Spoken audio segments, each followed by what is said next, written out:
అకాల వర్షంతో నీటిపాలైన పంట నష్టాన్ని అంచనా వేసి నివేదిక అందించాలని మంత్రి సీతక్క అధికారులను ఆదేశించారు. ములుగు జిల్లా ఏజెన్సీ ప్రాంతంలో ఈ తెల్లవారుజామున కురిసిన అకాల వర్షానికి గోగుపల్లి ధాన్యం కొనుగోలు కేంద్రంలో వరి ధాన్యం నీటిపాలైంది. విషయం తెలుసుకున్న మంత్రి సీతక్క ధాన్యం కొనుగోలు కేంద్రానికి చేరుకుని పరిశీలించారు.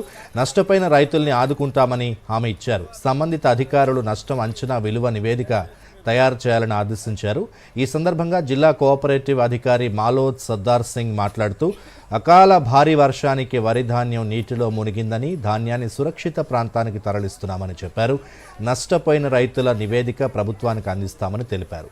రైతు లక్ష్మీనారాయణ మాట్లాడుతూ 3 ఎకరాల్లో పండిన పంటను ధాన్యం కొనుగోలు కేంద్రానికి తెచ్చారని, తెల్లవారుజామున కురిసిన భారీ వర్షానికి పంట మొత్తం నీటి పాలైందని వాపోయారు.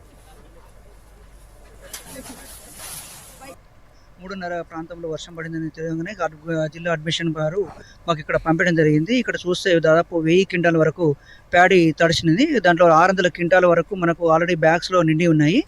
సో ఆ 600 ఇప్పుడు ఇమీడియట్గా షిఫ్ట్ చేయడానికి ఇప్పుడు మేము చేస్తున్నాము. ఇంకా 300 క్వింటాలకి దాన్ని కూడా కాంటా పెట్టేసేసి షిఫ్ట్ చేయడానికి ఆల్రెడీ జిల్లా అధికార యంత్రం మొత్తం ఇక్కడే ఉంది. సంతోష విధంగా ఇంకో ఫర్దర్గా నెక్స్ట్ ఎక్కడైనా కూడా మళ్ళీ వర్షాభావం ఉంది కాబట్టి మళ్ళీ ఎక్కడ ఇష్యూ లేకుండా మేము దానికి తగు చర్యలు తీసుకుంటాము. ఈ ప్యాడీని ఇప్పుడున్న ప్యాడీని ఇమీడియట్గా మేము షిఫ్ట్ చేయడానికి అందరు అధికారులు సాయశక్తులుగా కృషి చేస్తున్నాము. రాత్రి వచ్చి ఒక్కసారి వర్షం వచ్చేవరకే కనీసం మేము ఆ వరదను కాపాడుకోలేని పరిస్థితి. అంటే ఊరు మా గోగు వెళ్ళి ఇలా కొన్ని వేల ఎకరాలలో పంట సాగు చేస్తాం.